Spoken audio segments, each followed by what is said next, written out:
everybody, I'm Belle. Welcome back to our channel, Joss and Belle, where we cover everything pop culture.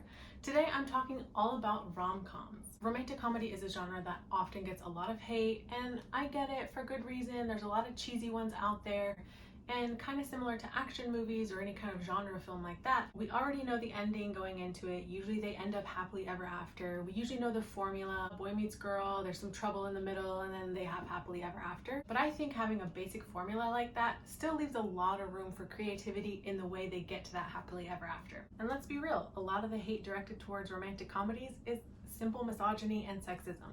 Action movies have the same formula, and there are still plenty of great action movies out there. So today I'm exploring what makes a good romantic comedy using 3 of my favorite films of all time that are actually legitimately good movies as well. Hitch, It Happened One Night, and Always Be My Maybe. Let's get started.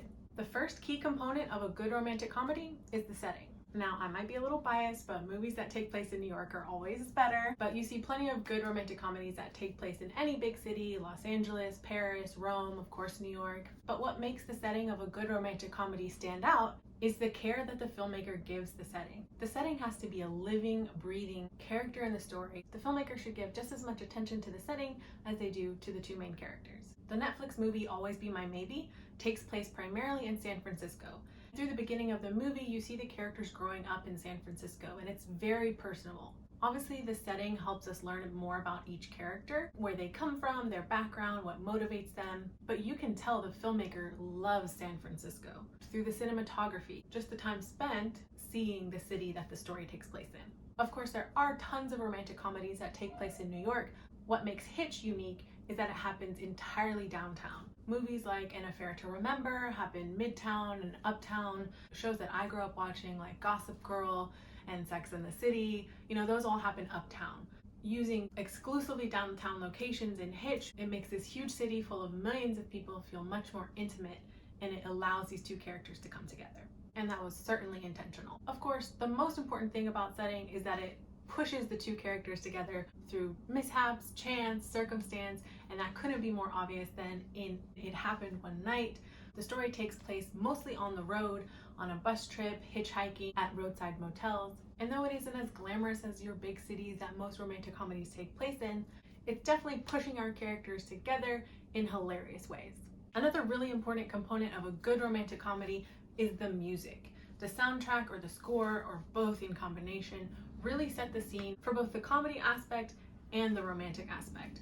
If you have a score that's really dramatic with lots of swells, it might make the romantic dialogue come off cheesy, or it might overpower the comedy side of the film that you're trying to balance with the romance. If you're using a soundtrack that's really popular and trendy when the film comes out, it might seem dated in the future. Hitch does an amazing job with their soundtrack. It is mostly catchy, popular songs of the early 2000s, but watching it back in 2022 does not feel dated at all. It really underlines the romance, it highlights the comedy. Since the soundtrack isn't overtaking the story, it still translates really well 15 years down the road. Now, Always Be My Maybe, I think, does the best out of these 3 in terms of music. The music really helps locate us within the time period and setting. They use a lot of West Coast music. Each character's unique personality is really highlighted and shines through in each of the songs that's selected to score their scene. And of course, it doesn't hurt when there's a Mariah Carey song in a movie. Obviously, that's gonna be a hit. The main male character in Always Be My Maybe is a musician, which I think in romantic comedies can go really wrong, but in this movie, it works. So usually in a romantic comedy, if somebody's a musician, it usually comes off in a really cheesy way, someone singing ballads on a guitar, and it's just overdone. It doesn't translate well to the viewer. But in Always Be My Maybe, the main character is in a band, he raps, it's like this chill kind of comical rap. So it's fun for the viewer to watch, and then of course it's also fun for his romantic interest to watch. Now in It Happened One Night, this is pretty much the only flaw I as a modern viewer can find with this movie. It's a nearly perfect movie, and I think this was a style at the time, but this movie barely has any music at all. Like when you're having this romantic dialogue or like these tension-filled scenes, usually in a modern movie we'd have some score in the background really building up that tension so the viewer is almost on the edge of their seat, right? In It Happened One Night, there's not really any background music like that. It's just kind of the characters playing off each other, which, don't get me wrong, I think they do a great job. But just as a modern viewer, I did miss that kind of background music. The film kind of felt empty without it. Last, but certainly not least, in fact, I think this might be the most important component of any movie, but especially romantic comedies, is casting. Things like a boring setting, uninspired music choices, or even bad dialogue can be saved by really good casting. It Happened One Night is one of the few romantic comedies that actually was taken seriously. It took the Academy Awards that year by a storm, winning all 5 categories, including Best Actor and Best Actress.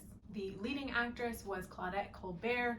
She does a wonderful job. That classic silver screen magic, so feminine, just overall a beautiful performance.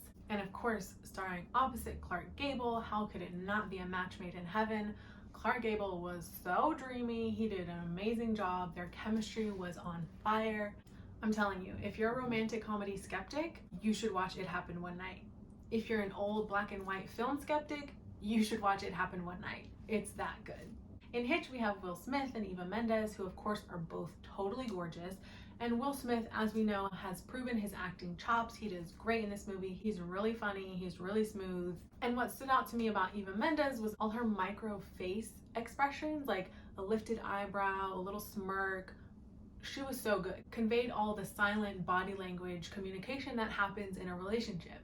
Now, in Always Be My Maybe, Ali Wong and Randall Park didn't have as much chemistry as the other 2 films, but of course they're both hilarious actors, so that helped a lot, and the dialogue was written really well, so ultimately the casting worked. Romantic comedies really don't get enough credit, but I hope this short analysis of setting, music, and casting of some of my favorite movies of all time really helped you see that romantic comedies are legitimate films, and there's some really great ones to be found out there. Now let me know in the comments below what's your favorite romantic comedy, and remember to like and subscribe. See you next week!